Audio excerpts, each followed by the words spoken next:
if it's a party, I'm know I slide through. Ain't why me shine with no dime. When I slide through, hey bitch, I'm elevator high. When I slide through, I keep it real. Yes, sir. Home team, home team. What's happening, home team? This your boy Blakberry Rex. It's Thursday night. That only means one thing. Like I'm 10 feet high, ho, I'm just outstanding. That mean that I can't lie. I got the green. It's time for the Rex Pit, baby. I want to welcome everybody to the Rex Pit on Thursday night with the home team with Blakberry. That's no C, just the K. Appreciate everybody for coming through. We're going to go ahead and get this thing kick started right here. If you're new to the channel, hit that like button, hit that subscribe button, all that good shit. Y'all know what time it is. Y'all make it do what it do. What we do here is we discuss the home team and nothing but the home team. That's what we do around here. So if it's ATL Georgia, if it's Georgia, that's what we represent. That's what we talk about. That's the way we do it around these parts. Something we're gonna talk about tonight is we got to discuss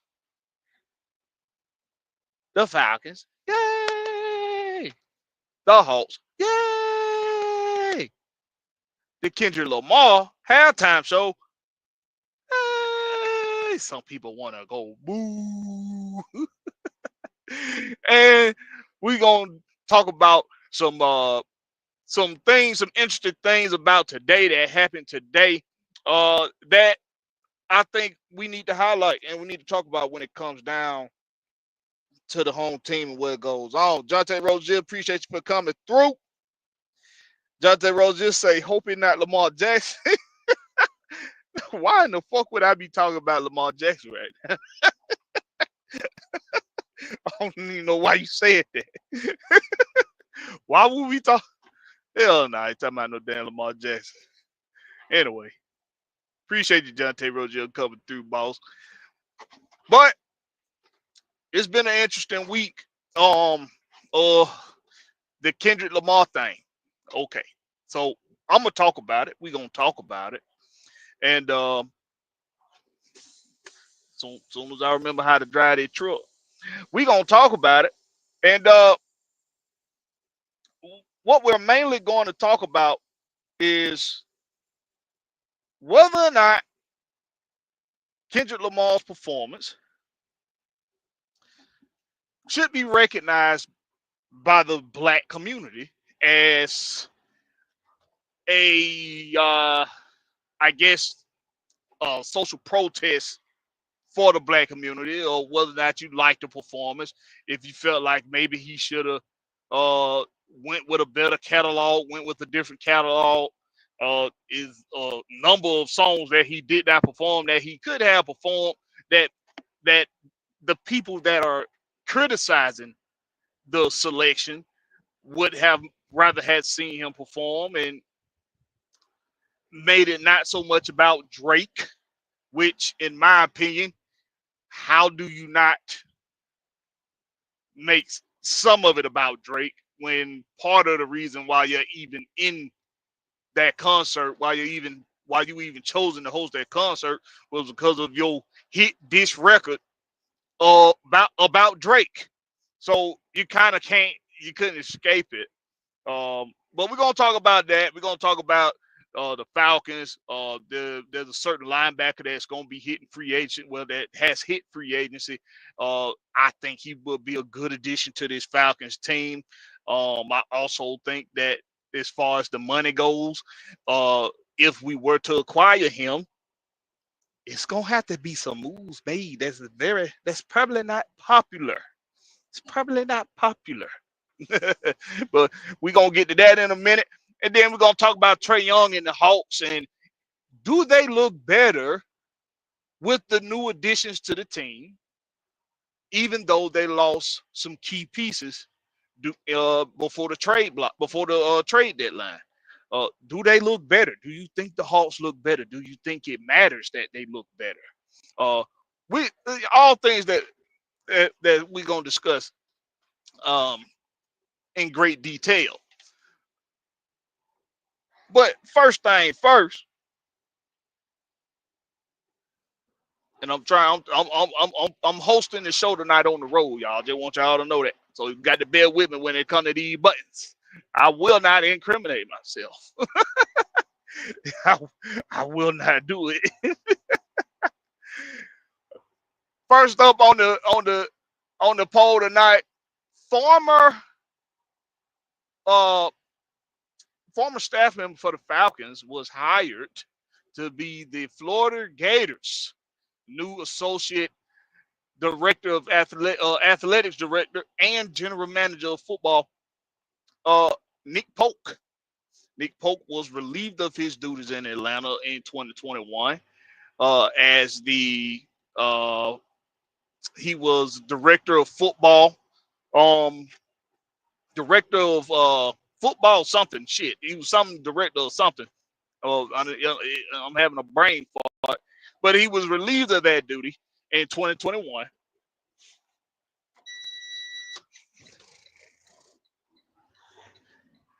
And he has now been hired as the Florida Gators director of athletics director and general manager of football.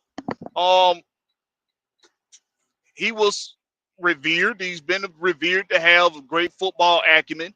That's something that was wrote um, in an article I read today.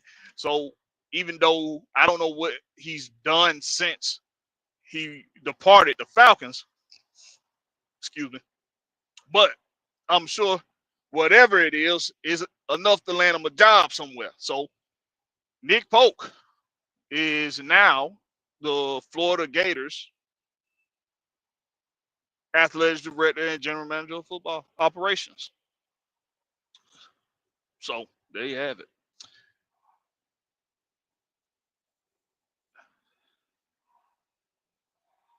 There you have it. So I don't know. It's kind of interesting to me that that's in the news today. Uh, Mainly because in 2021, that was the all season that, of course, we all know that we traded Julio Jones to the Tennessee Titans.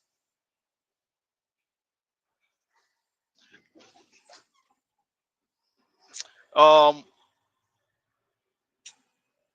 I'm not I'm not completely familiar with Nick Pope with his resume.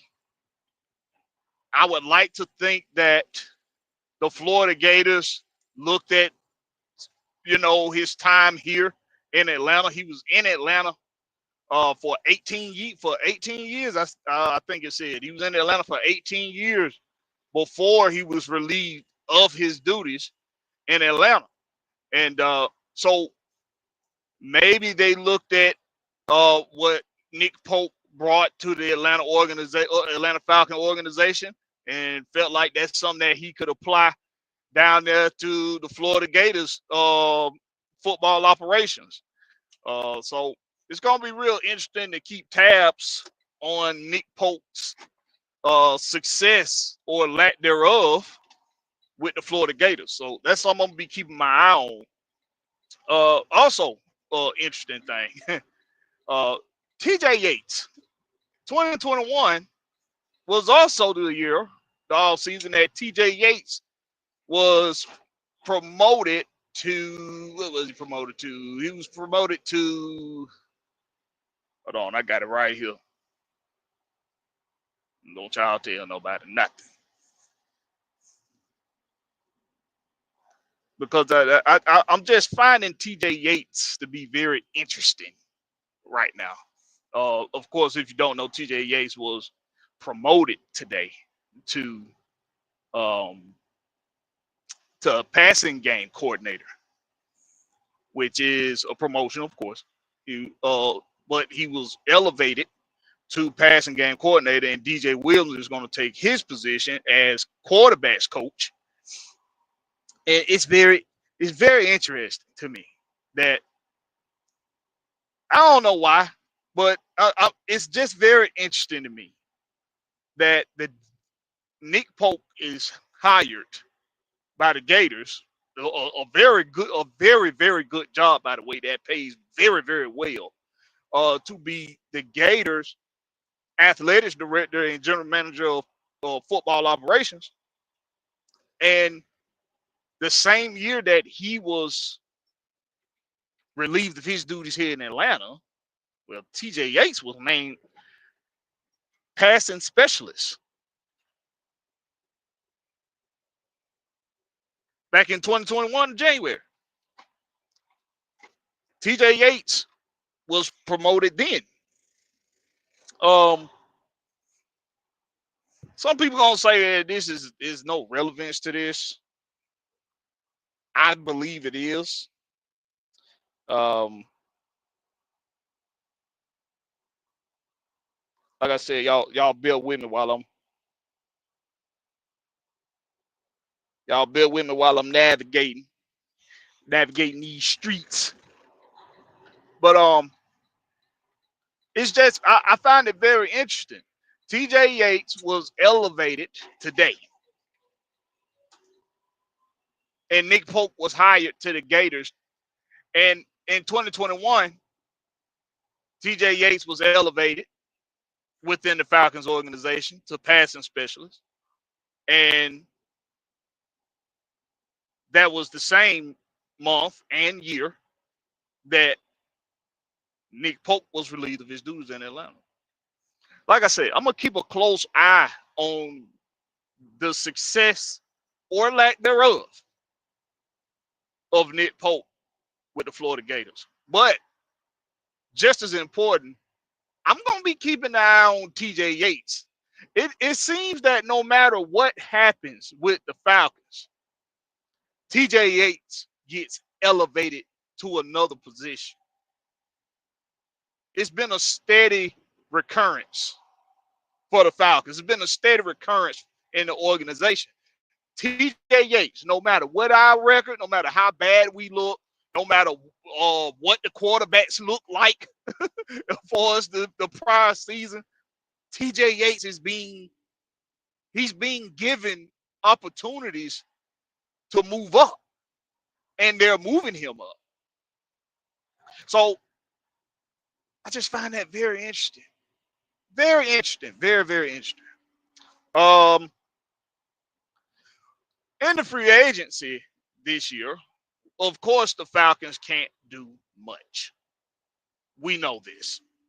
So much money to pay, so many people to pay, so many people to see if we gonna keep them, if we gonna cut them, are we gonna, bring them back, are we gonna try to trade them? So much to speculate, so much to talk about when it comes to the Falcons and what direction they're gonna go in as far as the personnel that we currently have on the team.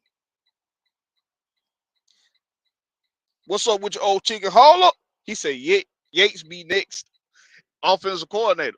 I mean, hey, all I'm saying is the dude keep getting promoted, no matter what the outcome. Dude keep getting promoted. That's all. That's all I'm saying. That's all I'm saying. It's very interesting. Like I said, that's something we got to keep a close eye on. But the free agency.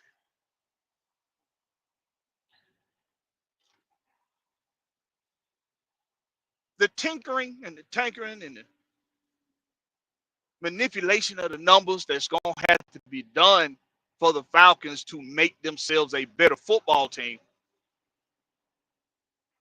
A lot of it's not going to be able to be, unfortunately, in the free agent pool. Unless we part ways with some players that a lot of people would rather us not part way with. A couple names like Grady Jarrett. A lot of people don't want to see us part ways with Grady Jarrett. But we save money if we part ways with Grady Jarrett. If we cut them, especially, we save a significant amount of money. I want to say it's like $11 million or something like that. Uh, maybe we let Drew Dahlman go into free agency and we don't try to sign him back. You know, maybe we let a guy like D Offer. Maybe we let him go into free agency and don't try to sign him back. Justin Simmons, Matthew Judon. But also when it comes to cuts, sometimes when you make cuts, you save money. And in the process of doing that, you try to make the team better in the same sense. So if you cut a Grady Jarrett, you got to have a good contingency plan. And even if you're not replacing him with a guy of his caliber or somebody, somebody that's highly sought out at his position, or maybe you do it at another position. Maybe you do it at another position. We know that linebacker is a position of need right now, mainly because we have a couple of guys that can't seem to stay healthy. We would like for them to be the guys on this team, guys like Troy Anderson. We would like for those guys, for a guy like Troy Anderson to be here. We like we like Caden Ellis. We like Nate Landman. Some people like Bertrand. But health has been an issue at that position. Even Caden Ellis missed a little time, but he was the most consistent and the most. Well, Nick Bolton is going to be a free agent. He is a free agent. Nick Bolton could quite possibly be a landing spot for the Atlanta Falcons, depending on what moves we make within the team to free up some money, because Nick Bolton is going to cost you some money. So what do y'all think? What y'all think about Nick Bolton being a possible prospect for the Falcons in free agency? What y'all think? What's up with your Mucho Grande? What's up with your Mucho? Mucho say, but we don't know if we actually have greatest replacements. Yeah, but like I said, maybe we don't replace him with somebody of his caliber or somebody highly sought out. Maybe we just fill the position. Maybe we just fill the roster spot there, and maybe we get better in another position group by letting them go. There's so many different variables, so many different directions you can go with this, so many different ways you could go. You don't necessarily have to replace Grady. If we look at Grady's numbers, Grady's numbers are very pedestrian. They don't pop out at you. You can get somebody that could give you Grady Jarrett's production. They probably just won't give you the heart that Grady got. Or maybe they just don't have that rapport with the fan base that Grady has, that sometimes makes it seem like Grady's doing more than what he really is. And I'm just keeping it 100 with it. I mean, we love us some Grady Jarrett. We drafted him. He's been there for us in big spots and big moments for the Falcons. He's come up big for us in the Super Bowl. He's come up big for us in playoff games. We know what Grady Jarrett brought to the table when Grady Jarrett was at his prime, when he was prime Grady Jarrett. But if we're being completely honest, even prime Grady Jarrett had his limitations. So now that he's not prime Grady Jarrett anymore, what is he? A lot of people can argue at best, Grady Jarrett is still good trade stock. You could probably still get something good for Grady Jarrett. Or you could cut him and save yourself some money. Maybe he's a savings right now. And in my opinion, it's nothing wrong with admitting when a guy has just gotten, when he's past that prime and it's time to move on from. Even if you don't necessarily quote unquote replace, have his replacement already, in line. Hold on, I'm gonna get to some of y'all comments in just a minute. Your boy finna find somewhere to park over to the side for a minute. Get out that road for a minute. Yeah, boy, 'cause I got to holler at y'all. Then I don't know. Some of y'all might be some snitches in the chat too. Might be snitching. Talking about Blakberry was doing a live and driving at the same time. Y'all better shut the hell. Y'all better shut up. Y'all better not say nothing. Y'all better not say nothing to nobody.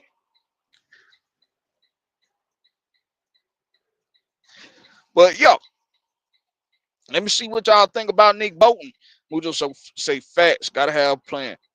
Southside 12, what's happening, man? He said, I believe Judon, Simmons, Onyemata, Awful, and Richard are all gone.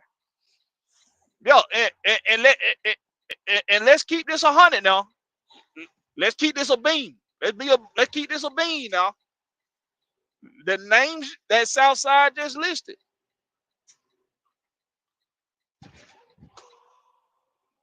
That list. Judon, Simmons, Onyemata, Awful, and Richie. If you think about it, the defense don't look all that different with those guys going. If you think about it, the defense does not really look all that different with those guys going. You still basically got the core pieces there. If that, let's say that's all that's different about the defense personnel wise going in the next season. Let's say just these guys right here. Let's say only these names are gone. So what? You got D'Amico Halams coming back from injury. There go your replacement for Richard Grant, and he's going to get playing time. And we believe he's going to be more of an impact on the team success. Then you got Justin Simmons, who in all but maybe one game this year, he looked pretty damn pedestrian. And of course, we know the game that we all remember is the Kansas City game when he got to pick on Patrick Mahomes, because that's just something he's accustomed to doing. And the rest of the 16 games of the damn year, he was pretty goddamn average. Probably won't miss Justin Simmons, although I'm gonna push back on myself on that. I'm gonna push back on myself on that a little bit, because offenses didn't really try Justin Simmons all that much this past season. They really didn't try Justin like that. They really did.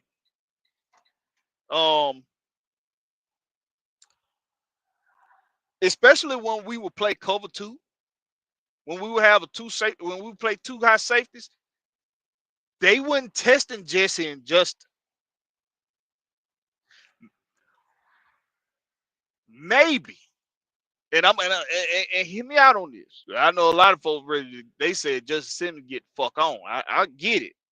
But maybe if you generating pressure earlier in the season, if you getting more sacks and getting more pressure early in the season,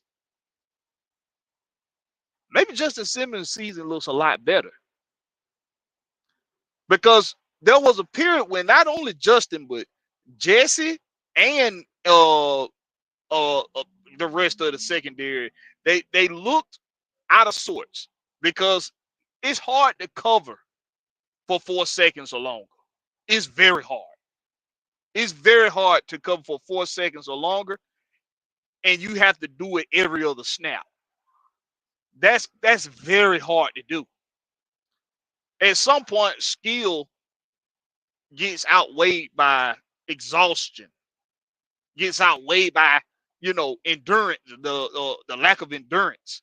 So I'm not all that. I'm not as dissatisfied with Justin Simmons' performance as everybody else. In my fairest opinion, I think Justin Simmons, his presence alone gave offenses, some tremble. Like, they really did not test Justin a whole lot. So I don't know. But definitely Alford and Richie and Onyemata, the defense don't look all that much different without them. What's up with you, Dre Murphy? Say what do everybody what the business is. Southside say maybe Grady and Anderson also. Mucho Grande said who is Bolton? Who is Bolton? For the Kansas City Chiefs. Jose Rose said what you doing in this situation with Grady Blakberry? I'm gonna have to let you know. Man, Blackberry Madness ain't in here to snitch. Yeah, y'all better not snitch neither.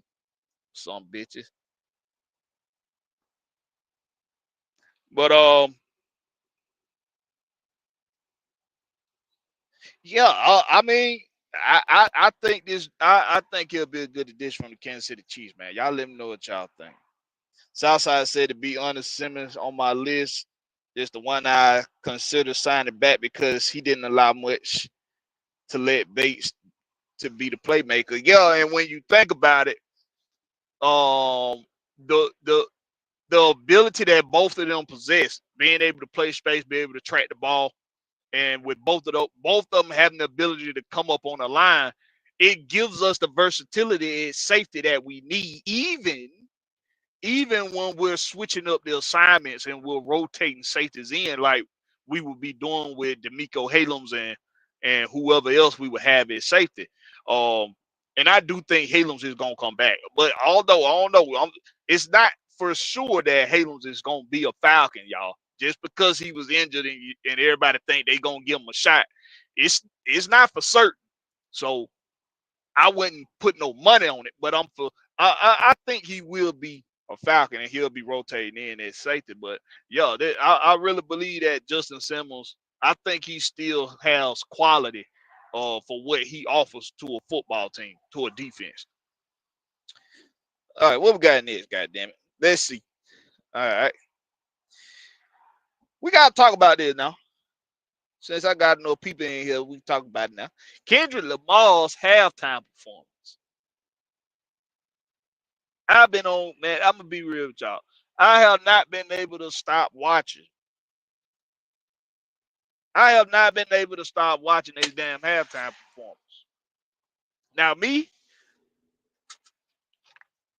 I am a Kendrick Lamar fan. I've been a fan ever since I first heard um swimming pool, the swimming pool song, for the liquor song. That song. Uh I am not a music savant. I don't know, like if you was to start humming a verse or singing a verse or rapping a verse or something like that, I'm probably not gonna know what the fuck you talking about. I'm probably not gonna know whose song it is. I'm probably not gonna know when it came out. All that bullshit. I don't know. I I've never been somebody that paid attention to that. I just like music. I really just like vibing. I'm not somebody that pays a whole lot of attention to lyrics. I don't pay a whole lot of attention to all that. But some artists you can't help but notice. Some artists you can't help but notice their flow. You can't help but notice their lyrical prowess. He's one of them. He's one of those people. You can't help but notice his lyrical prowess and his presence that he brings to hip hop. Uh, and when I first heard Swimming Pool, um, I was a fan. So I'm a Kendrick Lamar fan first off, before I start talking about this. So because I want people to understand, I'm coming from my my opinion on this performance, on this halftime performance. I'm coming from a place of understanding for the artist and not necessarily what is expected of a halftime show. What's expected of a halftime show? Who gave the criteria for what to do in a halftime show? Who wrote the rule book on what you're supposed to perform and how you're supposed to perform at the Super Bowl halftime show? you know what you're used to seeing, you know what the norm is. But when somebody does something out of the usual, when somebody does something out of the normal, a lot of people want to criticize and they say he shouldn't be doing that. I want people to think about something. When the twin, old girl, Chloe, Haley Bailey, or whatever, what her name is, Haley Bailey, Chloe and Haley, the twins, the singers, when Haley got the part to be Little Mermaid. Remember when so much of white America came out of nowhere out their goddamn trailers and climbed out their damn holes and from under their rocks and said, the Little Mermaid is supposed to be white. She's supposed to be Caucasian. Remember that? Remember that? Remember the uproar white America was in because they made the Little Mermaid a black girl? I want people to think about that when you go to criticize what Kendrick Lamar did at the halftime Super Bowl show. For one, it speaks volumes that he performed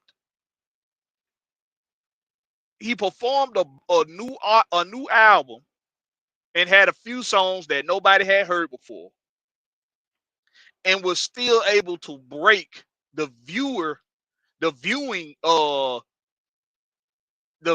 record set by Michael Jackson, which was like 133.4 million viewers or something like that.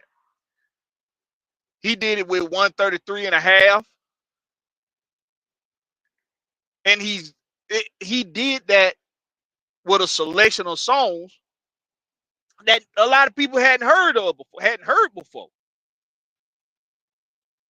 So I think that speaks volumes. And then if you're somebody that just like music, you just like vibing, but you also can appreciate art and storytelling, I thought it was a magnificent halftime performance. Based off of that alone, how he did it, the setup, the choreography, for the dancers, of course, he had just a little simple two steps and some bops and some swinging his arms around a little bit, but everything was timed perfectly. The little Easter eggs about the culture and the cultural divide that he's talking about, and Drake is also a part of that, of course, but just the storytelling within the performance, it was magnificent. I quite enjoyed it. I quite enjoyed it. Honestly, I enjoyed it a lot.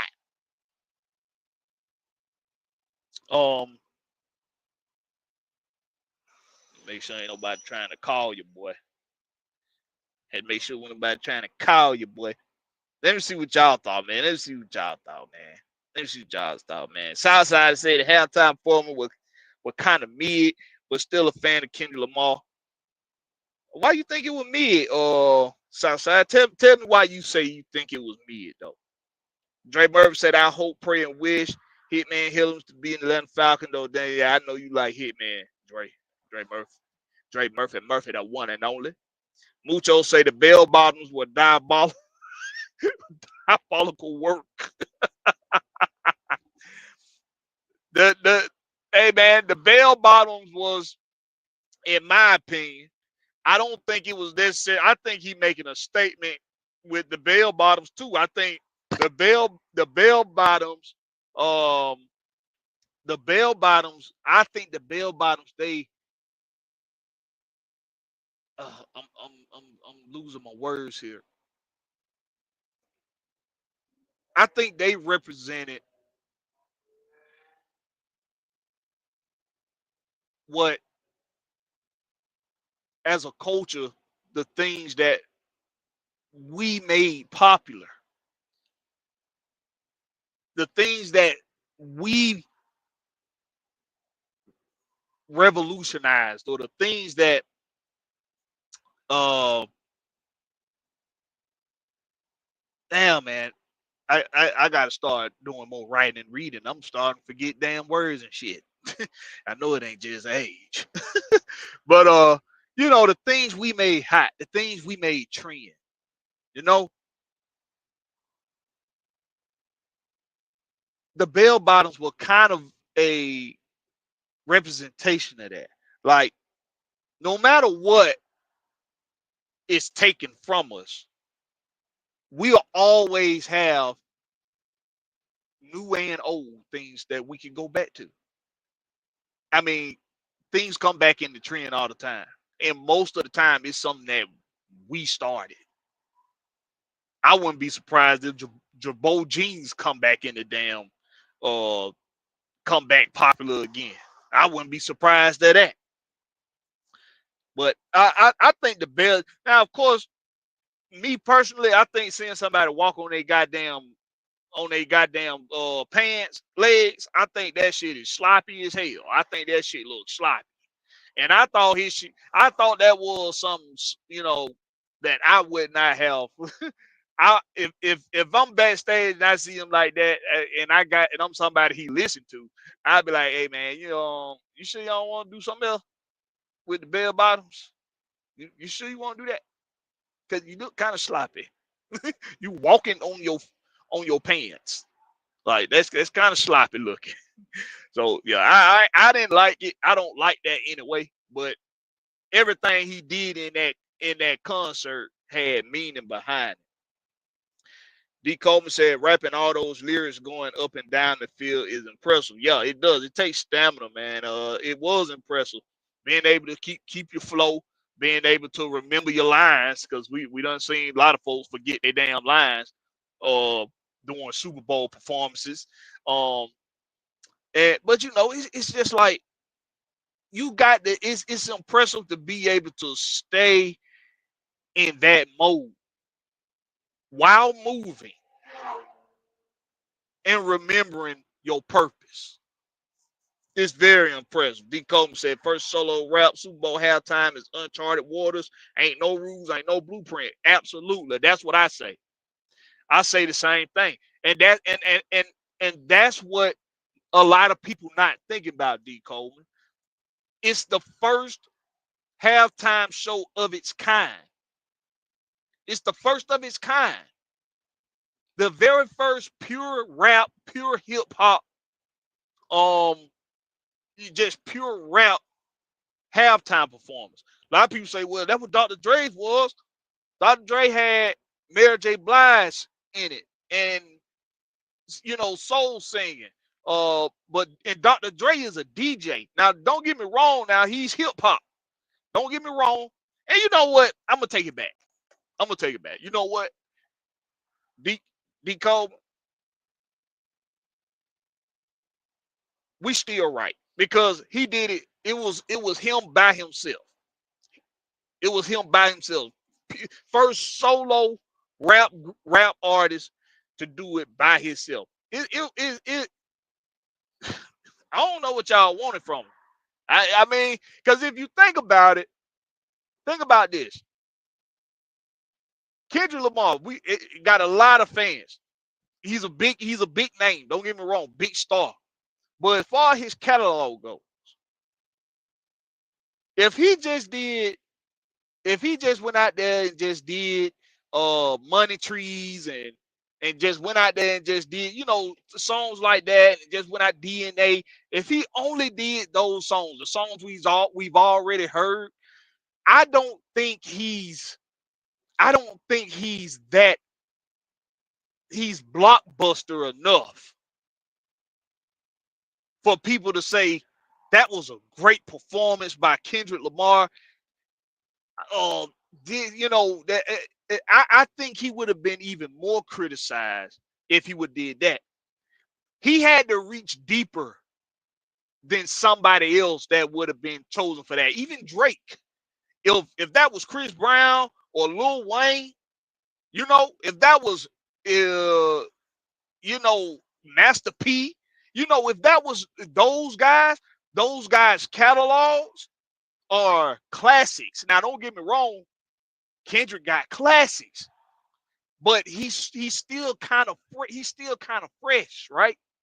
So his classics ain't really being recognized as classics. Where the world is going to just be in awe on what they're listening to and what they're watching. So it's still a lot of the world that probably hasn't heard all the Kendrick stuff, as opposed to Lil Wayne, who you done heard all his shit. Drake, you done heard all his shit. Chris Brown, all his shit. They they they've been doing it for longer, and well, not necessarily been doing it for longer, but not all of them, but they've just had bigger hits at more big hits than he's had. So he kind of had to dig a little deeper, do something different. I thought it was great. I thought it was great. Southside say Chloe Bailey. No, not Chloe. Her sister. Not Chloe. Her sister though. She was her sister. Her sister was Little Mermaid. Southside. Mucho said, bro, never stop moving, though he already not a dancer. Yeah, straight up. Yeah, that Little Mermaid movie was very controversial among the public. Yeah, it was like no, it was controversial to the Caucasian community. Keep it a buck, Southside. It was confrontational to the Caucasian community. They hey man, when they got the news of that, if they heard it on the radio, they pulled over them little doom buggies they drive in the trailer park, and they went out and they were punching the air, they were cussing. I know they ain't made that black girl the Little Mermaid. Y'all know what that shit was, man. Y'all remember that shit. Mucho say he did it two-stepping in bell bottoms and arm swing. Yeah, straight up. Understand the folks didn't get into the music, but his artist direction was phenomenal. Yo, I'm finna get into that. Mucho Grande said bell bottoms represent rock star. We were the first rock stars. Yeah, yeah. The rock stars took bell bottoms from black folk. Black folk was rocking them bell bottoms first. Yeah. Mucho Grande say Tyrant that Dre show was the Avengers. Yeah. Which Kendrick was part of. Yeah, straight up. But like everybody like people being so critical about this man performance, about why he play songs ain't nobody heard of before. Let me ask, let's keep this 100. Let's keep this a book. See, and I'm seeing it from more than one demographic of people, because I've seen white people say it that look like they into the country music or the pop music. I done seen black folks say it that, of course, that's in the hip hop and in R&B. I done seen this come from rappers, from known artists, known hip hop artists that's been in the industry forever. I done seen a lot of people criticize this dude for not doing a different selection of songs that people that he's already put out and people have already heard. And what I don't understand is, just a couple Super Bowls ago, Shakira and J-Lo did the halftime show. Now I dare any one of you niggas and niggas. I dare any one of you niggas and niggas to pretend like you don't know, like you know every goddamn Shakira song.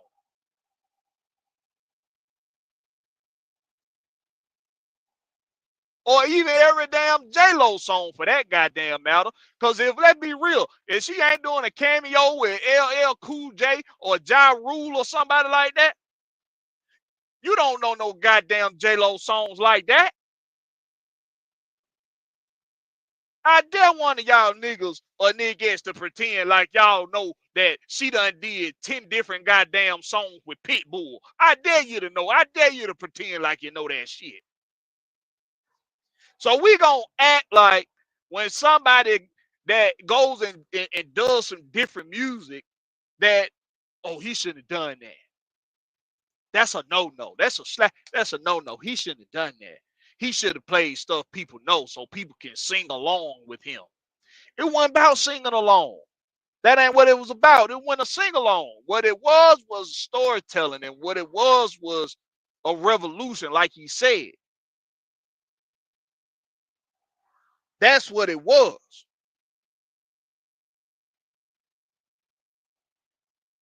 Because now Ninja know a Blues Brothers or the Who song. I'm trying to tell you, the Who and the Blues Brothers did the damn halftime. Come on, bruh. Now I know who the Who is. I do know them, but I don't know all their songs. Hell, I know who they are, and I'm still trying to think of the name of the goddamn song or how to hum it and toe tap it. I don't fucking remember. I gotta watch one of them mid-90s movies, like one of the mid-90s teen movies that they play the Who in. They played the Who in all them goddamn movies, soundtracks. That's how I'm gonna know who they is. But we gonna try to pretend like we know every J-Lo and Shakira fucking song. Fuck out of here. Because at sidebar, I ain't listening to Drake album tonight. I'm protesting. He's still posting the women being petty. Hey man, and I think let me tell you what Drake lost me with this whole thing. He lost me with the lawsuit shit. He lost me with that. Unless I haven't heard of it, I don't remember Cube being sued by who he was beefing with. I don't remember Master P and Pastor Troy suing one another over going at each other back in the day in the underground circuit. I don't remember that. I don't remember Plies suing nobody. I don't remember that. I don't remember Nas and Jay-Z having lawyers involved in a rap beef. You lay your tracks. You let the public decide if it's a win, lose, or draw for one of you, and you move on. You move on, and later on, you do a goddamn single together, and you ain't got to talk to each other no fucking more the rest of your lives. That's how it should be handled. But getting lawyers involved, come on, man. Where your motherfucking nuts at? That's why he say they ain't like us, because them goddamn Canadians, not only they can be very nice, but they very sensitive too. They very sensitive. Mucho say, do y'all think Drake watched the halftime? I hope he did. I hope he did watch it. I hope he did. I think he should have watched it. He should have watched the goddamn halftime show. Because how else do you get the fuel you need to come out with the best? Like, that's why I feel like him dropping an album is stupid right now. It's dumb. You should have waited. You should have waited until after that Super Bowl halftime performance, because your boy said game over. Kendrick say game over. Kendrick say, boy, I already had buried your ass. I went on and dug you up, ripped your spine out, took out your dentals to make sure that can't nobody recognize you, and put your ass back in the ground with that halftime performance. I would have waited. I'm finna go back in the lab.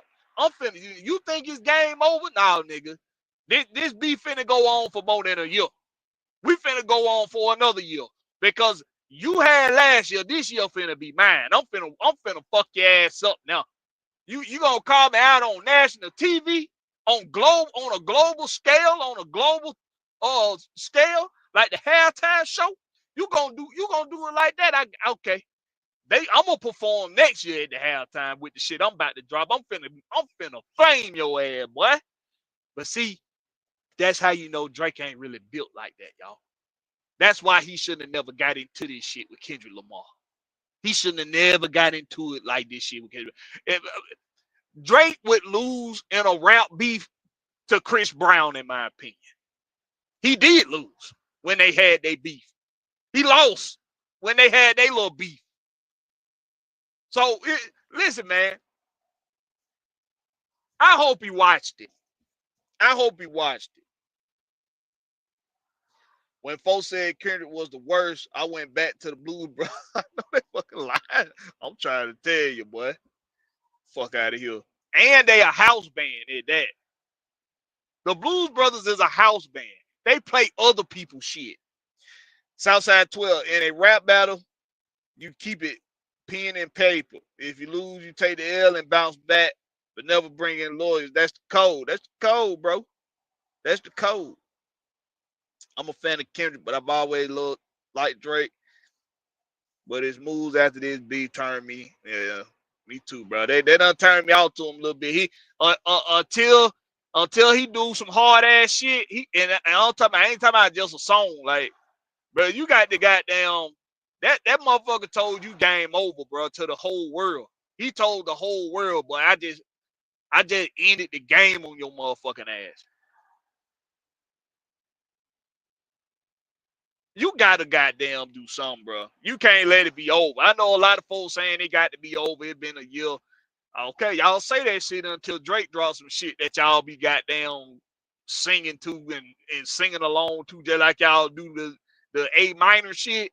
If Drake drops some shit that y'all can sing along to, y'all motherfuckers be saying keep that shit going too. But we know just the case, it's over. It's over, bro. But I'm just saying he should try though. He should try, in my opinion. All you can do is try. You still got your catalog, you know, at the end of the day. And let be real. In a versus battle, Drake probably still beats Kendrick. In a versus battle, Drake still probably beats Kendrick. In my opinion. He got a deeper catalog. He got a deeper catalog than Kendrick. So maybe, but see, that's why this shit was so diabolically masterminded by Kendrick, bro.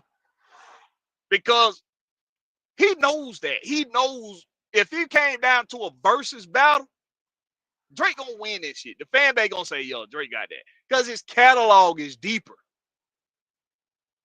But if you say, well, I'm more creative than this motherfucker. I can go harder than this motherfucker. I'm deeper than this motherfucker. I'm more in touch with the streets than this motherfucker. I'm more in touch with the culture, with our people than this motherfucker. I can come up with some shit right now that this motherfucker can't fuck with. That's what he did. And that's why the Super Bowl performance was actually perfect. Because he gave you new material. He took material that he had already presented to the world, songs he had already presented to the world, and put new lyrics to them to present to you in the performance. Told the story behind it, had the social justice storytelling behind it. I mean, that you really gotta respect that fucking performance, bro. You really gotta respect that shit. You got to. Mucho so say Drake need to drop that nigga please track. Yo, drop the nigga please track.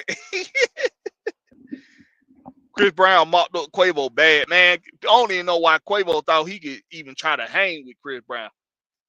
Chris Brown came out with a mixtape back in the mid 2000s. I want to say it was like 2009, 10, something like that.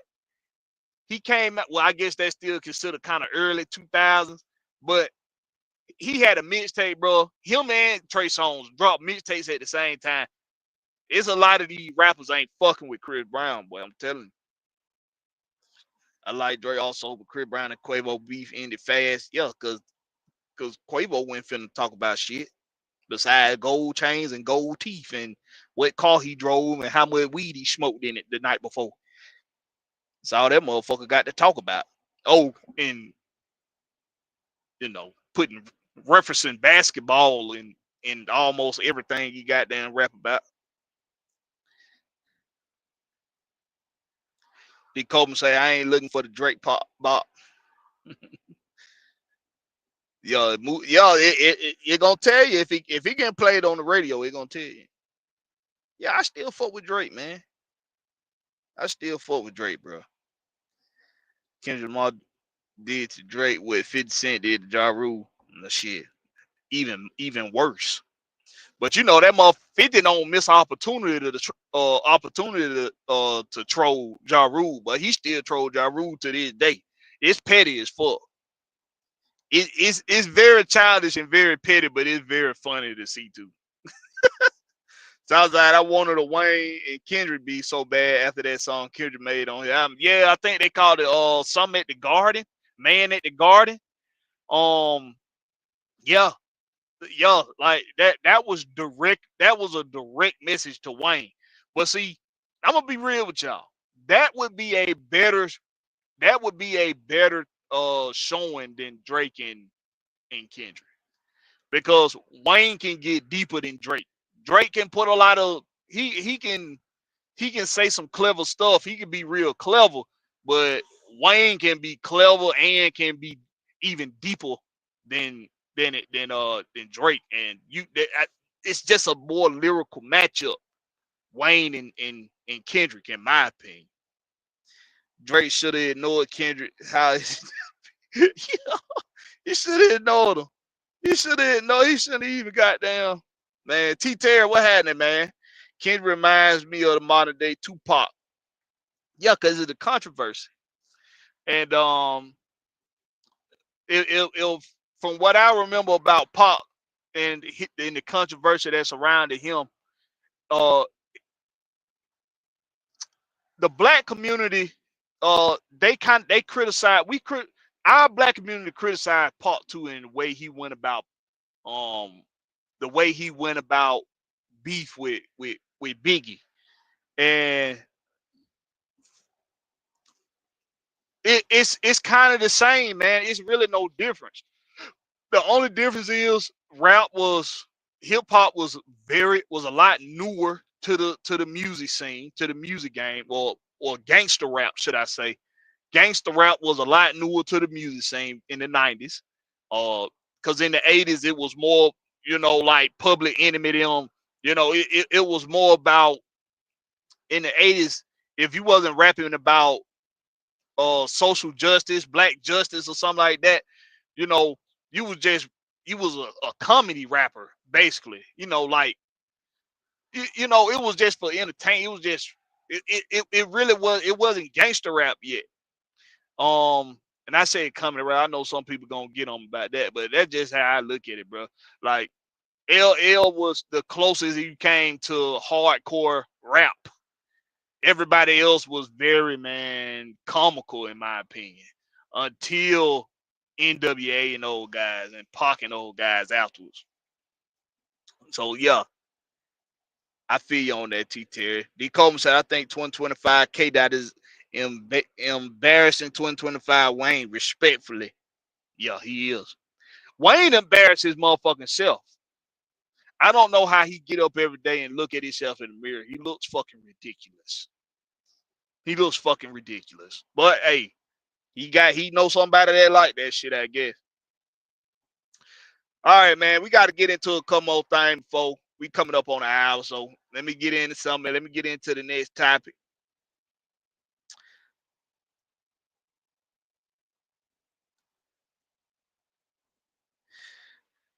Trae Young and the Hawks look better. Do y'all think Trae and the Hawks look better with the new additions of Karis LeVert and Name, um Terrence Mann? Do you think they look better with the new additions and the departures of DeAndre Hunter and Bogdan Bogdanovic? Because when I'm watching the Hawks, now last night's game versus the Knicks, they go into overtime. They in the Garden again.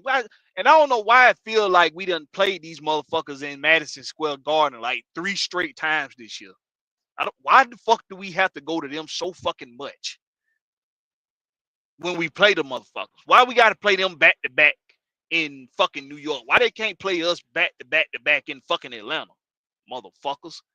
But I think we play them one more time, or that may have been the last time we play them. But the game goes into overtime. The Hawks came down.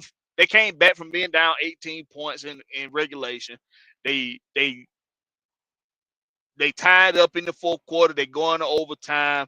They get up by 5 points in overtime. It looked like they finna run away with it, and then it's a bullshit ass fucking call for a shooting foul on Dyson Daniels on Jalen Brunson, and that kind of just took the momentum away when it looked like if the Hawks was about to run away with the game in overtime, and they lose the game to a Jalen Brunson um, game winner. They lose by 1 point. They do get the ball back with some time to make the run a play, but it's just not good enough. They can't get the job done, and the Knicks win. And they lose by a point, but they've won 4 out of the last 6. They look like they're a more controlled basketball team with the more versatile wings in Karis LeVert and Nang and Terrence Mann. They just look more controlled. It looks like there's more consistency along the wing, defensively and offensively. You get more, you get these sparks out of these guys, and then they're able to run the floor and get back down on the floor and play solid defense and kind of take a little bit of the slack off of the rim defenders, because if you can just slash to the basket, you putting a lot of pressure on your undersized center, Onyeka Okongwu, who for some reason played 41 minutes last night. I thought Mo G should have played. He should have played more minutes. He only played like 16 minutes, but he only gave you 2 points too. So they probably figured the young boy just didn't have it that night. But when I look at the Hawks play right now, I like the actions along the perimeter. It looks more controlled. Terrence Mann can go to the basket. Nang has a jumper, and he has he can do a little bit on the dribble. Of course, Karis LeVert can do something on the dribble, and he got a jumper. These guys are more versatile at the wing. Now they're smaller than DeAndre Hunter, and even Bogey. A couple of them smaller than Bogey, but they're more versatile. And they're more durable. You don't have to so much worry about them not being available in the season. But it just looks like a more controlled environment with the basketball play, with all the actions along the wing. I like what I'm seeing. I think they look better. Now, do I think it matters? No, I don't think it matters. I still think the season is a wash. At best, you can make it into the first round of the playoffs and maybe upset somebody in the playoffs. As long as you're not the AC, you can upset somebody in the playoffs. I just don't know if I just don't think it matters that they're better. But do I think it's something that's building towards something better? Yes. We gotta get a 1-2 punch with Trae Young. He gotta have somebody else that we can go to get us a bucket.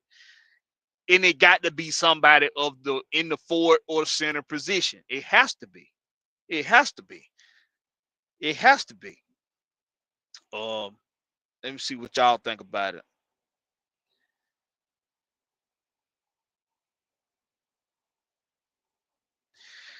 Dre Murphy say Blakberry AK home team. Why in the bloody hell y'all got rid of DeAndre Hunter? So, bro, make it make sense though, my brother. I hope I just made it make sense to you. DeAndre Hunter, he has his moments when he can be a slasher, when he can slash to the basket, but he's not really a slasher. And he's had a lot of times when he's tried to do it and he fumbles the ball away into a turnover, or he loses the ball out of bounds, or he gets his shot blocked. He's looked much better this season, and it looks like he got a little bit better with being a slasher, along to go with his jump shot and his defense. So I thought it was a damn good time to get what you can for him and try to build around your superstar Trae Young better than you have by using him as a bargaining piece. And you did that with DeAndre Hunter. You used him as a bargaining piece, and you got 3 second-round picks out of it, and you got some pretty good wing guys that can play a pivotal role in the evolving and the growth of your team. So I liked it. I liked the trade. I think it was a good trade. I think we got almost exactly what we could for him. D. Cope said 149 points allowed ain't good. Nope, it's not. But let's keep this 100 now. Jalen Brunson and Cat, they had to have the games. They had their best games together last night against the Hawks. And the Hawks were without Clint Capella and Jalen Johnson. They were without Jalen Johnson and Clint Capella. And Vic Krejci didn't play. So our second best player is not playing. Our anchor down low ain't playing. And a guy that gives us a little bit of a spark off the bench, and Krejci is not playing, and it still goes into overtime. And Trae gave you almost a 40-20 night. He had 38 points and 19 assists. Last time that was done was in the 70s, y'all. The 70s. So yeah, allowing 49 points ain't good, but you scored 148. So just allow one less basket and you win the game. It's just about winning, bro. That's what people remember. The W's and the L's. Southside say, hey, this new Hawk squad looks better. Like Dre as a scorer, but he doesn't drive and handle the ball like LeVert, man, and Name. No, he don't. Those guys are very versatile, bro. Very versatile. He come for it. Yeah, that's right. Dre Murphy said, yes, sir. Like Terrence Mann when he was with the Los Angeles Clippers. Yeah, Moji and Barlow were big good last night. Well, Moji didn't play enough. But Barlow, he is showing that. But something Moji and Barlow showing you is that whatever going on in Gwinnett with the Skyhawks, they doing their motherfucking jobs developing players down there. They doing their motherfucking jobs. Jalen Johnson too. They showing you that with Jalen Johnson too, because he spent some time with the Skyhawks before he became a full-time roster member. I hear you, I do, but yeah. Also, Dyson Daniels, Defensive Player of the Year. Yeah, that I think Wemby falling off a little bit, and Dyson he continuing to put on a defensive performance, epic defensive performance. So yeah, I agree. He might be starting to try to run away with that thing. We gonna see what happened after the All-Star break, but it looked like Dyson trying to run away with it. Even though Wemby probably still got the edge on him, he trying to supersede him. Southside said it missing Larry Nance Jr. Yeah, Larry Nance with the it looked like he gonna be out for a few weeks. Krejci looked like his back is a little bit in worse shape than people thought than the team thought. So his 1 week went to 4 weeks in a 24-hour frame. So yeah, it's not looking good. Corey Gill 5 said, I'm gonna tell Tall right now, T-Man got defense. Absolutely. And we need it, bro. It really takes a lot of pressure off of the centers. It really takes a lot of pressure off. That's why I think when Clint gets back full time, I think he's still gonna come off the bench. But having Terrence Mann out there and having Nang out there, bruh, and even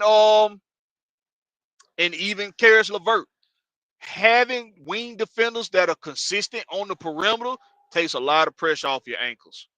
A lot of pressure. I think Clint's gonna look a lot better than he's always. Clint hasn't looked bad, but I think when it comes to defending, we gonna see Clint get a little bit back in his defense, just because those guys gonna take a lot of pressure off of him.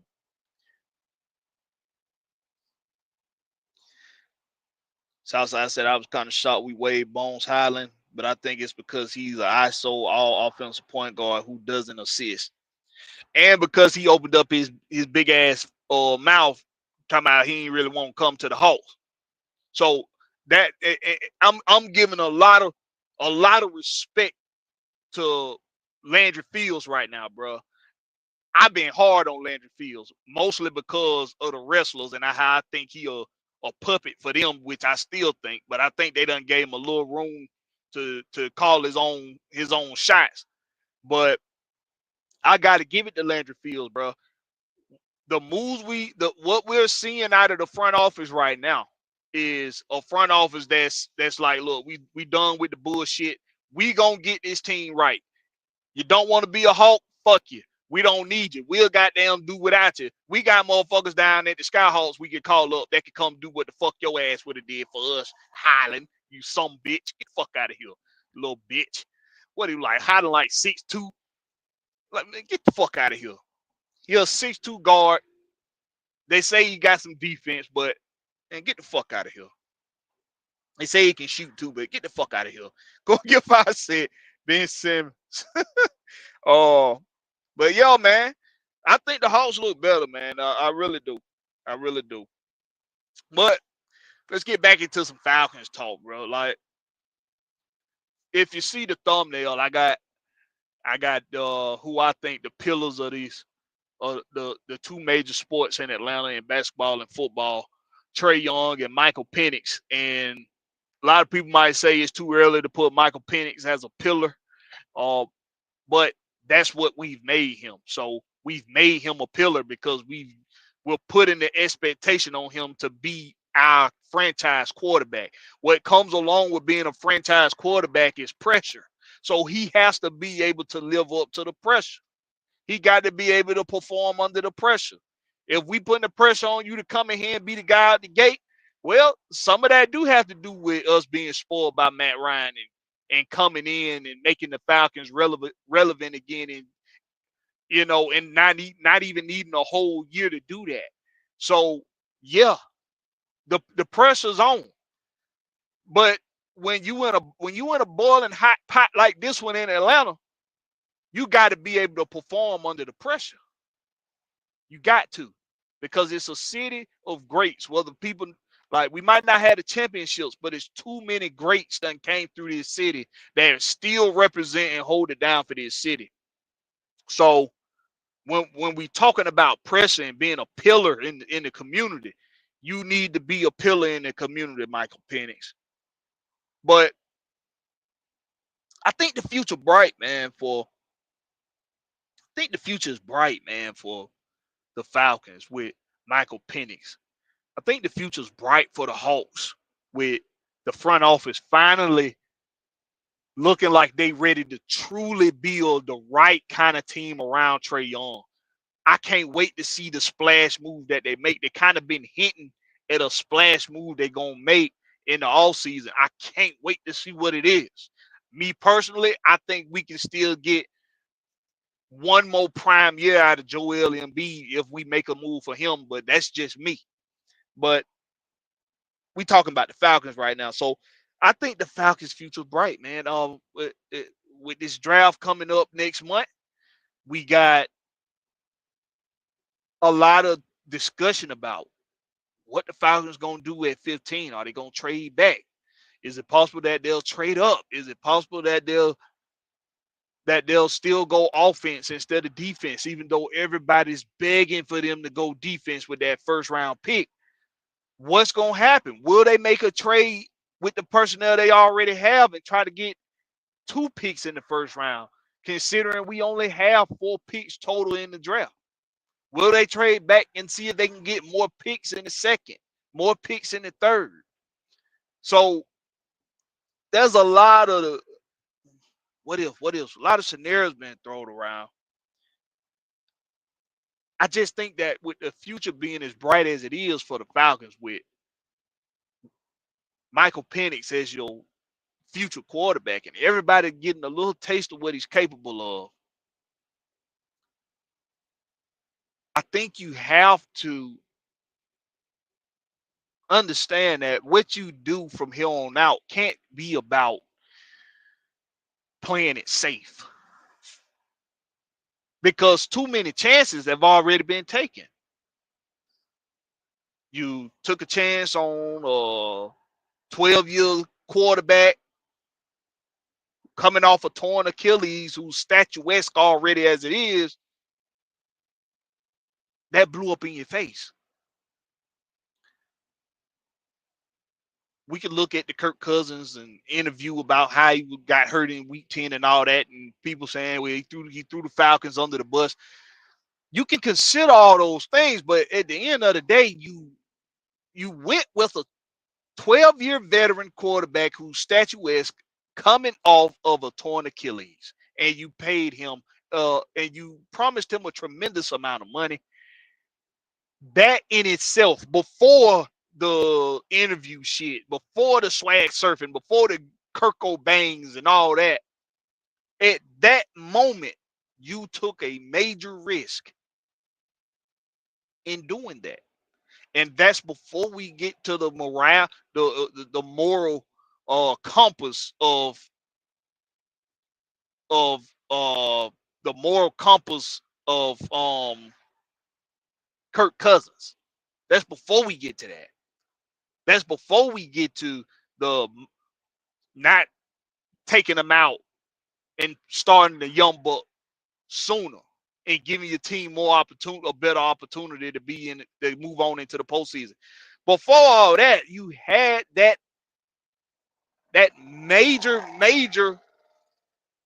Man, why the fuck is your car so loud and ain't going no goddamn well? Motherfuckers think because they put a damn muffler on the car, that make the car go fast. Stupid motherfuckers. But I lost my goddamn train of thought. What the fuck y'all talking about? Let me see what y'all talking about. Southside said 6'2" and look like Bones. Y'all talking about Highland. He called him motherfucker Bones because he looked like a fucking skeleton. Oh, what we got? In the summer, I like Nas Reed or Miles Turner for the Hawks. Yeah, me too. T. Terry said Falcons dropped the cornerback, safety, big boy nose tackle. Okay, we see where you want to go with it. Old Chicken Hall say hopefully they trade down, then trade down again in the second round. Ooh. Old Chicken Hall want them to make some drastic changes to the personnel, because that's what's gonna have to happen if you trade down 2 times in the first and the second. In the first alone, you finna lose a major piece. Kyle Pitts graded shit. I don't even think graded worth the first round. Kyle Pitts barely worth the first round.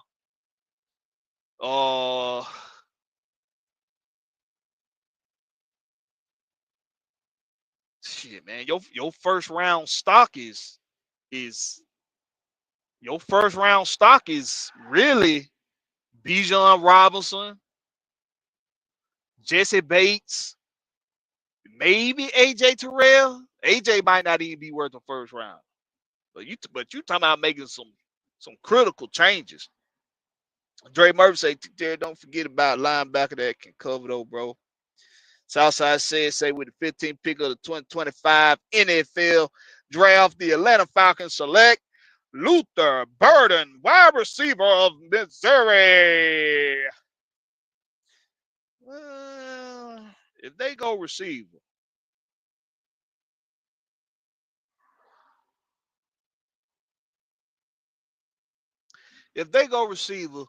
expect to see a lot of the defense come back that from this season. Expect a lot of the defense come back.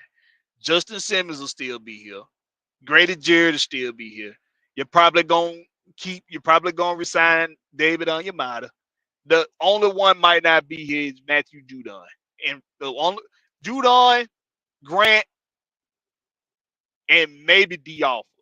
But them other guys gonna be here. I can promise you that. If you go receiver in the first round and you don't trade that second round pick for more picks in the third and the fourth. Hey, telling y'all, Dre Murphy said, yes, sir, trade back, get more picks. Old Chicken Holler say the more picks, the better. Trade back, not players. That's what old Chicken Holler say. Dre Murphy said, you think Jeff Ulbrich bringing back Isaiah Oliver, though? I hope not. Isaiah Oliver might be, he could be a solid slot corner. He could be a solid slot corner. Could be a solid nickel. Want this team to, we already brought back Ulbrich.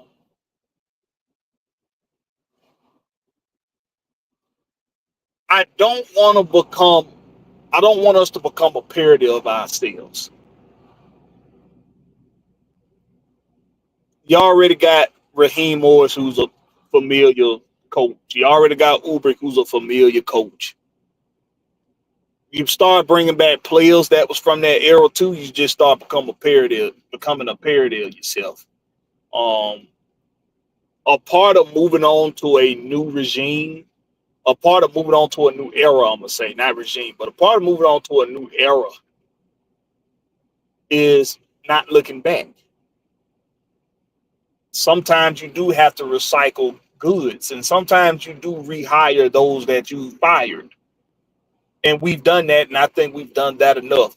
I would like to hope that if Isaiah Oliver's name comes up in a meeting with Ulbrich and Raheem Morris and Terry Fontenot, I would like to think that Raheem and Terry would shut that shit down immediately.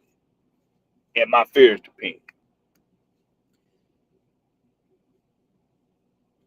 You think he bringing anyone from the New York Jets? It's yes. I think somebody from the Jets he will bring. I have to go look at who they have going into free agency. It's not often that they bring somebody that's still under contract and can talk the front office into doing a trade for a guy. So I gotta go see who's in free agency for the Jets, but it's possible. It is possible. With that being said, man, I gotta get to the house.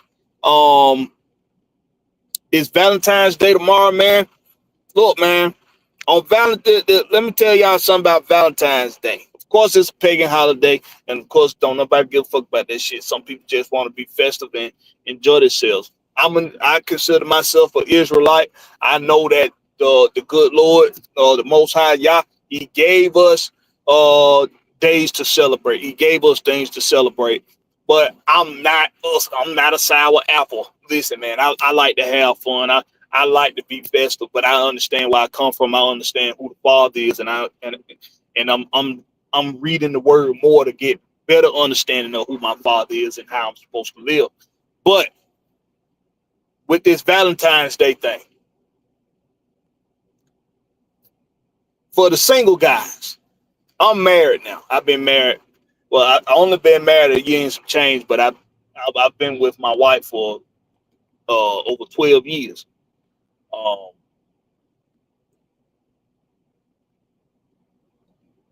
For you single guys,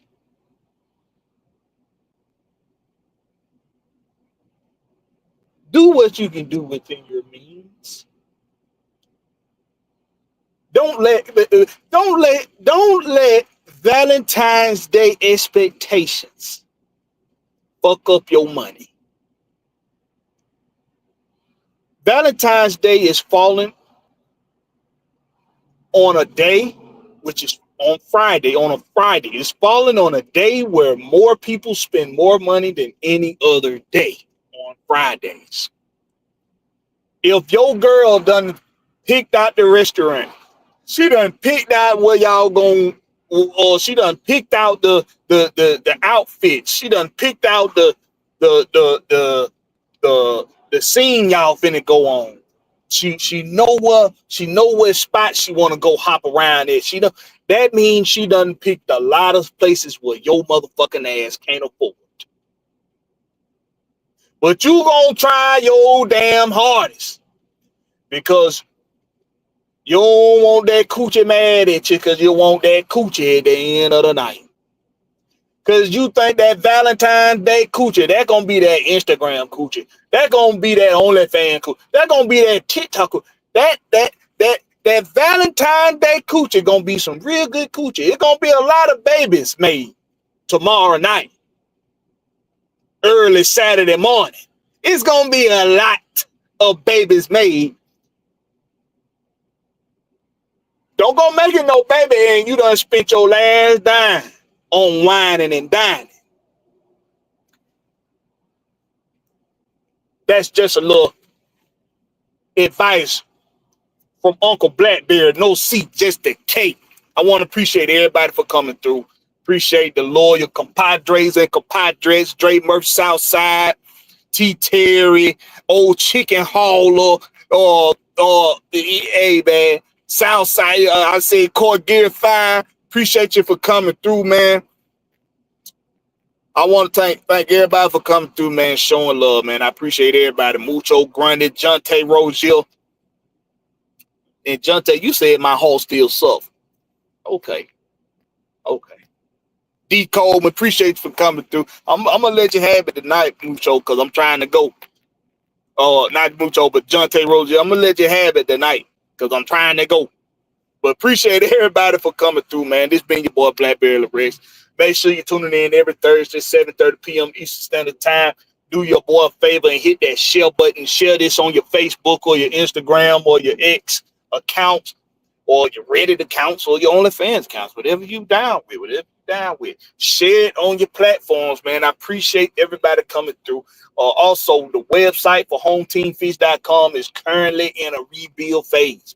I built the website by myself the first time. I'm a knucklehead.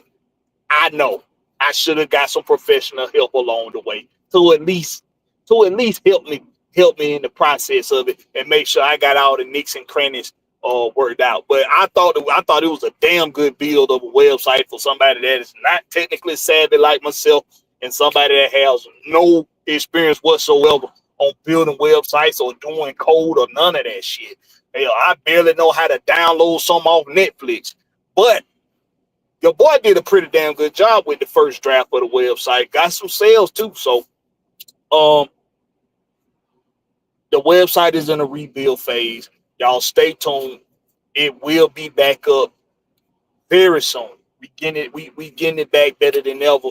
And stay tuned for the HomeTeamFish.com website, man. I'll let y'all know when it's back in effect. Appreciate everybody coming through. This has been your boy. And this has been the Home Team with Blakberry. That's Blakberry. No C, just that K. Catch me on the flip side. Home Team.